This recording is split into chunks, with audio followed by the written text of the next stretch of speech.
திருவாரூர் மாவட்டம் மன்னார்குடி 27வது வார்டு அந்தோனியார் கோவில் தெருவில் 1000 குடும்பங்கள் சுமார் 3000த்திற்கும் மேற்பட்ட பட்டியலின மக்கள் வசித்து வருகின்றனர். இவர்களுக்கு கடந்த 2 ஆண்டுகளாக சாலை வசதி, இடுகாடு, குடிநீர் வசதி, சமுதாய கூடம் உள்ளிட்ட அடிப்படை வசதிகள் அமைத்து தர கோரி திமுக நகர்மன்ற தலைவர் சோழராஜனிடம் 27வது வார்டு திமுக நகர்மன்ற உறுப்பினர் பாலகிருஷ்ணன் கோரிக்கை வைத்துள்ளார். இந்த நிலையில் இந்த கோரிக்கையை செய்து தர முடியாது எனவும் தரம் தாழ்ந்து ஒருமையில் பேசியதாகவும் பாலகிருஷ்ணன் 27வது வார்டு பகுதிக்கு சென்று பொதுமக்களிடம் கூறியதின் அடிப்படையில் இதனால் ஆத்திரமடைந்த இந்த பகுதி பொதுமக்கள் நகராட்சி அலுவலகம் முன்பு நகர்மன்ற தலைவர் சோழராஜனை கண்டித்து கண்டன கோஷங்களை எழுப்பி சாலை மறியலில் ஈடுபட்டனர்.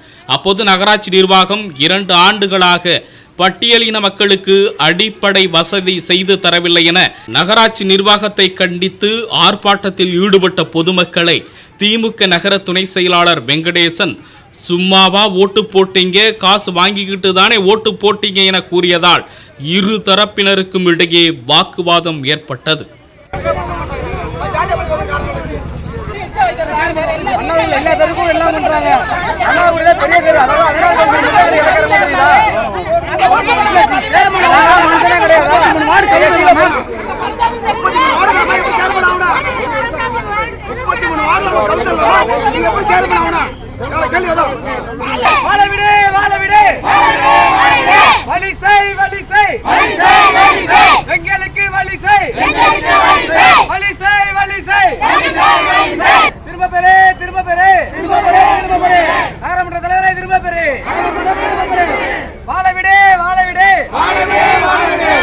மக்களை வாழ விடு, வாழ விடு, வாழ விடு.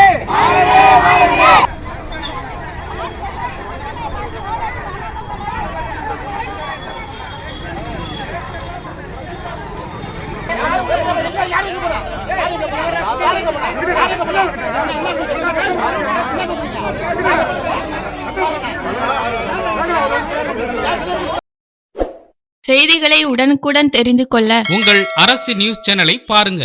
சேனலை சப்ஸ்கிரைப் பண்ணுங்க.